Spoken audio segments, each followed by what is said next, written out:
नमस्कार, राजनीतिक अड्डे में आपका स्वागत है। मैं आपके साथ मुरली मनोहर।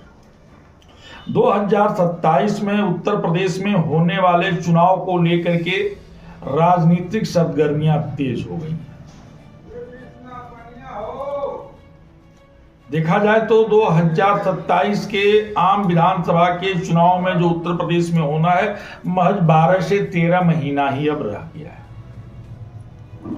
सभी राजनीतिक दल जो है मतदाताओं को लुभाने के लिए कमर कस लिए हैं और मैदान में उतर गए हैं। पश्चिमी बंगाल में बाबरी मस्जिद को लेकर के जो हवा उठी, अब वह उत्तर प्रदेश में तूफान का रूप पकड़ते जा रही है। एक तरफ बाराबंकी में एक जनसभा को संबोधित करते हुए उत्तर प्रदेश के यशस्वी मुख्यमंत्री योगी आदित्यनाथ जी महाराज ने मंदिर के मुद्दे को गरमाना चाहा। अयोध्या में नवनिर्मित मंदिर के मामले को भी उठा करके एक बार उत्तर प्रदेश में मंदिर के मुद्दे पर चुनाव लड़ने का पूरा प्रयास किया। वहीं अखिलेश यादव भी पीछे नहीं रहे, जो समाजवादी पार्टी के मुखिया हैं, राष्ट्रीय अध्यक्ष हैं और उत्तर प्रदेश में विपक्ष की सबसे बड़ी भूमिका में हैं।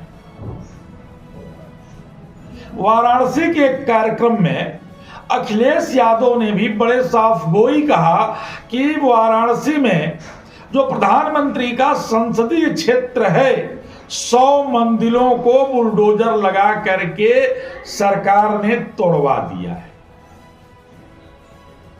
यानी दोनों दल, समाजवादी पार्टी और भाजपा, दोनों दल जो है उत्तर प्रदेश के होने वाले आम चुनाव में मंदिर और मस्जिद को एक बार जरूर ले आना चाहते हैं। दोनों दलों को यह लगने लगा है कि जब तक हम मंदिर की बात नहीं करेंगे, सनातन की बात नहीं करेंगे, हिंदू की बात नहीं करेंगे, तब तक हम सत्ता में वापस नहीं आ पाएंगे। भारतीय जनता पार्टी के लिए सबसे बड़ी समस्या इस समय उत्तर प्रदेश में जो उनके मूल मतदाता हैं, सवर्ण, उनको बचा पाना बड़ा कठिन हो गया है। जब पश्चिमी बंगाल में और उत्तर प्रदेश में, पश्चिमी बंगाल में 26 में ही चुनाव होना है और 27 में उत्तर प्रदेश में चुनाव होना है, ऐसे में यूजीसी कानून ला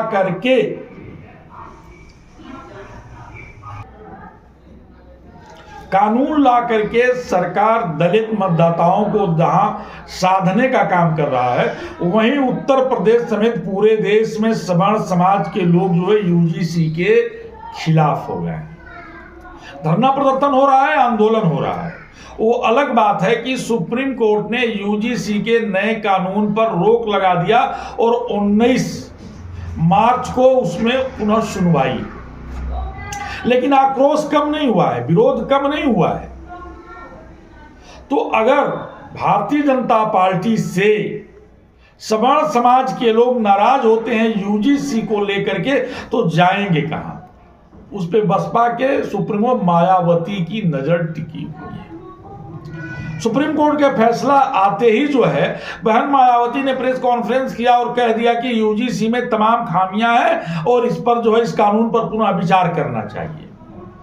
यानी एक तरह से जो है परोक्ष जो है बहन जी सवर्ण समाज को अपने साथ मिलाना चाहती हैं और ये बताना चाहती हैं कि सवर्ण समाज का अगर सबसे बड़ा कोई हितैषी है तो वो बसपा है और बसपा में ही उनका सम्मान सुरक्षित है। तो बहन जी जहां सवर्ण समाज को साधने में लगी हुई है, परम पूज्य योगी आदित्यनाथ जी और अखिलेश जी दोनों लोग जो है मंदिर और मस्जिद में उलझे हुए हैं, वहीं भारत सरकार के लोग अनुसूचित और दलित समाज के लोगों को साधने में लगे हुए हैं। सवाल यह नहीं है 27 में सरकार किसकी बनेगी या खंडित जनाधार मिलेगा या दो दल मिलकर के सरकार बनाएंगे, कुछ कह पाना बड़ा कठिन है। इस समय बड़ा ही उहापोह की स्थिति बनी हुई है। बसपा भी ये मान रही है कि सवर्ण समाज, विशेष करके ब्राह्मण समाज के लोग मेरे साथ हैं। इस बार जो है दलित और ब्राह्मण अगर बसपा में चले जाते हैं तो मुस्लिम भी बीजेपी को हराने के लिए जो है बसपा में चले जाएंगे और बसपा पूर्ण बहुमत की सरकार बना लेगी। वहीं परम पूज्य योगी आदित्यनाथ को लगता है कि हम मंदिर और मस्जिद की बात करके एक बार पुनः हिंदू समाज के सभी जात के लोगों को इकट्ठा करके 27 में अपनी नैया पार कर लेंगे। वहीं अब अखिलेश यादव को भी ये लगने लगा है कि जब तक हम धर्म का सहारा नहीं लेंगे, मंदिर मस्जिद का सहारा नहीं लेंगे, सत्ता में आ पाना बड़ा कठिन है। ये दलों की सोच है, क्योंकि जैसे जैसे दलों के नेताओं का स्टेटमेंट आ रहा है, भाषण आ रहा है, प्रेस कॉन्फ्रेंस में बोल रहे हैं, उनका मुद्दा यही है। और उत्तर प्रदेश में असल मुद्दा यह है कि उत्तर प्रदेश में सरकारी कर्मचारी बेलगाम हो गए हैं। आम आदमी से लेकर के और खास आदमी उत्तर प्रदेश में किसी भी सरकारी डिपार्टमेंट में कोई काम लेकर के चला जाए तो बाबू से लेकर के और अधिकारी सुनने वाले नहीं हैं, सुन नहीं रहे हैं, टाल दे रहे हैं। उनको अपने कर्तव्य का भय नहीं है, उनको अपने काम के प्रति जिम्मेदारियां नहीं है और उनको सरकार का कोई दबाव नहीं है। जनता इसको लेकर के खासे नाराज है, जनता खासे नाराज है, त्रस्त है जनता। उत्तर प्रदेश में बेरोजगारी बढ़ रही है।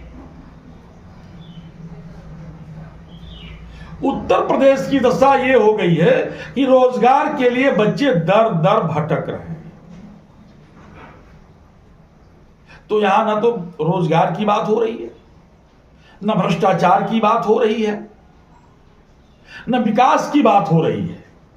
अगर बात हो रही है तो सिर्फ और सिर्फ मंदिर और मस्जिद की हो रही है, जातियों की हो रही है। पहले धर्म को लड़ाया गया, फिर जातियों को लड़ाया गया। ये 27 के लिए ठीक नहीं है। जनता खामोश बैठी है, जनता बड़ा निर्णय लेने के चक्कर में बैठी है और 2027 में ऊंट किस करवट बैठेगा ये कह पाना अभी बड़ा कठिन हो गया है। राजनीतिक अड्डा में आज इतना ही। धन्यवाद।